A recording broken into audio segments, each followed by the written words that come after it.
अगर मैं आपसे इस धरती की सबसे ताकतवर और खतरनाक सांप की बात करूं, तो आपके दिमाग में टाइटेनोबोआ का नाम ही सबसे पहले आएगा। और वही दूसरी तरफ सबसे खतरनाक शार्क का नाम मुझे आपको बताने की भी जरूरत नहीं है।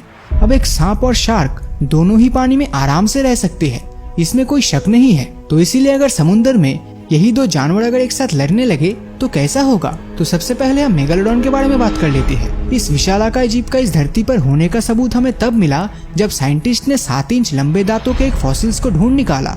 और आप बिलीव नहीं करेंगे कि जब उन दांतों से उसके जबड़े को बनाया गया तो वो इतना बड़ा था कि उसमें 3 इंसान आराम से फिट हो सकते थे। वही अगर हम टाइटेनोबोआ की बात करें तो साल 2009 में इसके होने का सबूत मिला। इस समय उन्हें जमीन के नीचे से 42 फीट लंबे सांप के फॉसिल्स मिले। इंसानों को जब इस सांप के बारे में पता चला तो वो हैरान हो गए, क्योंकि उन्हें यकीन ही नहीं हो रहा था कि धरती पर इतने बड़े सांप भी कभी एग्जिस्ट करते थे। मेगालोडॉन आज से 2.5 करोड़ साल पहले समुद्र पर राज किया करते थे और वो आज से 36 लाख साल पहले ही विलुप्त हो गए।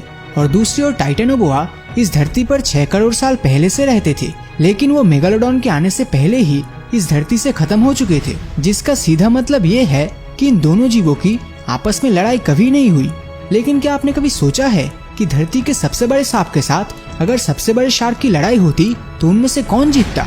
अपनी राय नीचे कमेंट करके जरूर बताना। तो अब आते हैं मेन टॉपिक पे। मेगालोडॉन की लंबाई करीब 18 मीटर यानी 60 फीट के आसपास होता था, जो कि आज के टाइम पर मौजूद सबसे बड़ी shark the great white shark से काफी बड़ा था। मेगालोडॉन के जबड़े 3 मीटर और इनमें 270 दांत होते थे और इनकी लंबाई 3 से 7 फीट का होता था। ये शार्क किसी भी शिकार पर हमला सामने से नहीं बल्कि साइड से करता था। मेगालोडॉन जब किसी शिकार को अपने मुंह में दबोचता था तो उसका प्रेशर करीब 10 टन के आसपास होता था, जो किसी भी कछुए के सेल को आसानी से तोड़ सकता है। समुद्र के अंदर रहने वाले ये शार्क अपनी तेजी के लिए भी जाने जाते थे, क्योंकि कोई भी शार्क अगर 22 किलोमीटर प्रति घंटे की स्पीड से तैर पाए तो वो कोई मजाक नहीं है। वही टाइटेनोबोआ के आने के पहले 100 सालों तक जाइगेंटोफिश को ही सबसे बड़ा सांप माना जाता था, जो लंबाई में 10 मीटर यानी 33 फीट के होते थे। और साइंटिस्टों का दावा था कि इससे बड़े सांप इतिहास में कभी एग्जिस्ट ही नहीं कर सकता। पर जब टाइटेनोबोआ के फॉसिल्स को खोजा गया तो उसने दुनिया भर के साइंटिस्टों को हैरान कर दिया, क्योंकि टाइटेनोबोआ की लंबाई 42 फीट थी, जो जाइगेंटोफिश से भी 10 फीट लंबा था। टाइटेनोबोआ आज के एनाकोंडास की तरह ही दिखते थे, लेकिन आकार में उनसे बड़े और ताकतवर होते थे।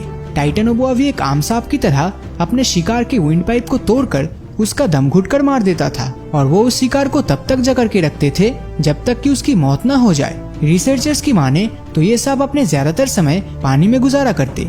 मेगालोडॉन की तरह ये भी पानी में बहुत तेजी से तैर सकता था, पर उनके तैरने की रफ्तार 10 किलोमीटर प्रति घंटे के आसपास था, जो मेगालोडॉन की रफ्तार का आधा भी नहीं था। इसका मतलब ये निकलता है कि रफ्तार के मामले में मेगालोडॉन टाइटेनोबोआ से काफी आगे है। तो अगर टाइटेनोबोआ को मेगालोडॉन से जीतना है तो उसे सबसे पहले मेगालोडॉन के शरीर को जकड़ना होगा, क्योंकि टाइटेनोबोआ आखिर एक बहुत बड़ा सांप ही है और हर सांप की तरह वो भी अपने शिकार को दबोचकर ही मार सकता था। लेकिन मेगालोडॉन के शरीर को जकड़ना लगभग नामुमकिन होगा, क्योंकि जहाँ टाइटेनोबोआ की लंबाई 42 फीट है तो ही मेगालोडॉन की लंबाई 60 से 70 फीट के आसपास था। और एक मेगालोडॉन का वजन 10 हाथियों के बराबर हुआ करता था, जो टाइटेनोबोआ के वजन से करीब 8 गुना ज्यादा है। जिसका सीधा मतलब ये है कि टाइटेनोबोआ अगर मेगालोडॉन के शरीर को जकड़ भी ले तब भी उसे जान से मार पाना नामुमकिन हो जाता, क्योंकि मेगालोडॉन के लिए उसके जकड़न को तोड़ना कोई बड़ी बात नहीं होती। इन दोनों की लड़ाई में अगर देखा जाए तो टाइटेनोबोआ की लंबाई ही उसके लिए सबसे बड़ा डिसएडवांटेज हो जाता,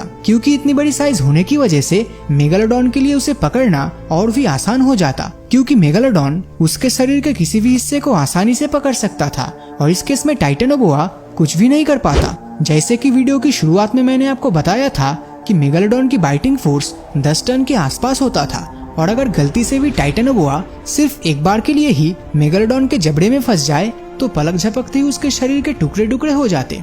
और तो और टाइटेनोबोआ के पूरे शरीर को खाने के बाद भी मेगालोडॉन का पेट नहीं भरता। तो आई होप इन सब इन्फॉर्मेशन से आपका सारा डाउट क्लियर हो गया होगा कि इन दोनों की लड़ाई में आखिर कौन जीतता। लेकिन मैं आपकी राय भी जानना चाहता हूँ, जो आप नीचे कमेंट करके बता सकते हैं। तो अगर ये वीडियो आपको अच्छा लगा हो तो इस वीडियो को लाइक और अपने दोस्तों के साथ शेयर करना मत भूलना। और जिन लोगों ने अभी तक हमारे फेसबुक पेज को फॉलो नहीं किया है वो वीडियो के ऊपर दिए गए फॉलो बटन को क्लिक कर दीजिए, ताकि जब भी कोई नया वीडियो अपलोड होगा उसका नोटिफिकेशन आप तक सबसे पहले पहुंचेगा।